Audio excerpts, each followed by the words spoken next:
Daniel 4. King Nebuchadnezzar, to all peoples, nations, and languages that live throughout the earth, may you have abundant prosperity. The signs and wonders that the Most High God has worked for me, I am pleased to recount. How great are his signs, how mighty his wonders! His kingdom is an everlasting kingdom, and his sovereignty is from generation to generation. I, Nebuchadnezzar, was living at ease in my home and prospering in my palace. I saw a dream that frightened me. My fantasies in bed and the visions of my head terrified me. So I made a decree that all the wise men of Babylon should be brought before me, in order that they might tell me the interpretation of the dream. Then the magicians, the enchanters, the Chaldeans, and the diviners came in, and I told them the dream, but they could not tell me its interpretation. At last Daniel came in before me, he who was named Belteshazzar, after the name of my God, and who is endowed with the spirit of the holy gods. And I told him the dream. O Belteshazzar, chief of the magicians, I know that you are endowed with the spirit of the holy gods, and that no mystery is too difficult for you. Hear the dream that I saw. Tell me its interpretation. Upon my bed, this is what I saw. There was a tree at the center of the earth, and its height was great. The tree grew great and strong. Its top reached to heaven, and it was visible to the ends of the whole earth. Its foliage was beautiful, its fruit abundant, and it provided food for all. The animals of the field found shade under it. The birds of the air nested in its branches, and from it all living beings were fed.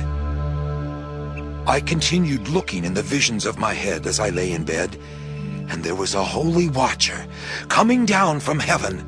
He cried aloud and said, "Cut down the tree and chop off its branches. Strip off its foliage and scatter its fruit. Let the animals flee from beneath it and the birds from its branches. But leave its stump and roots in the ground with a band of iron and bronze in the tender grass of the field. Let him be bathed with the dew of heaven, and let his lot be with the animals of the field in the grass of the earth. Let his mind be changed from that of a human, and let the mind of an animal be given to him, and let 7 times pass over him. The sentence is rendered by the decree of the watchers. The decision is given by order of the holy ones, in order that all who live may know that the Most High is sovereign over the kingdom of mortals. He gives it to whom he will, and sets it over the lowliest of human beings. This is the dream that I, King Nebuchadnezzar, saw. Now you, Belteshazzar, declare the interpretation, since all the wise men of my kingdom are unable to tell me the interpretation. You are able, however, for you are endowed with the spirit of the holy gods." Then Daniel, who was called Belteshazzar, was severely distressed for a while. His thoughts terrified him. The king said, "Belteshazzar, do not let the dream or the interpretation terrify you." Belteshazzar answered, "My lord, may the dream be for those who hate you, and its interpretation for your enemies. The tree that you saw, which grew great and strong, so that its top reached to heaven and was visible to the end of the whole earth, whose foliage was beautiful and its fruit abundant, and which provided food for all, under which animals of the field lived, and in whose branches the birds of the air had nests. It is you, O king. You have grown great and strong. Your greatness has increased and reaches to heaven, and your sovereignty to the ends of the earth. And whereas the king saw a holy watcher coming down from heaven and saying, 'Cut down the tree and destroy it, but leave its stump and roots in the ground, with a band of iron and bronze in the grass of the field, and let him be bathed with the dew of heaven, and let his lot be with the animals of the field, until 7 times pass over him.' This is the interpretation, O king, and it is a decree of the Most High that has come upon my lord the king." You shall be driven away from human society, and your dwelling shall be with the wild animals.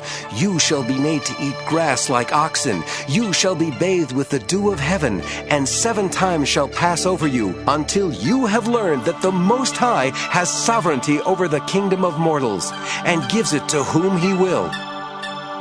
As it was commanded to leave the stump and roots of the tree, your kingdom shall be reestablished for you from the time that you learn that heaven is sovereign.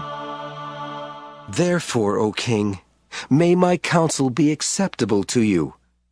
Atone for your sins with righteousness, and your iniquities with mercy to the oppressed, so that your prosperity may be prolonged. All this came upon King Nebuchadnezzar. At the end of 12 months he was walking on the roof of the royal palace of Babylon, and the king said, Is this not magnificent Babylon, which I have built as a royal capital by my mighty power, and for my glorious majesty?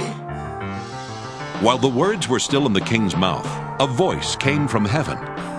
O King Nebuchadnezzar, to you it is declared, the kingdom has departed from you.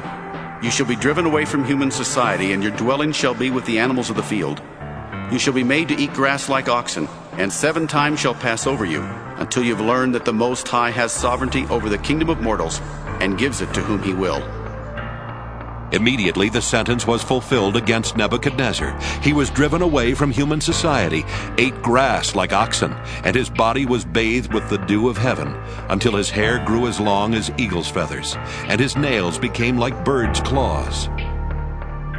When that period was over, I, Nebuchadnezzar, lifted my eyes to heaven, and my reason returned to me. I blessed the Most High, and praised and honored the one who lives forever.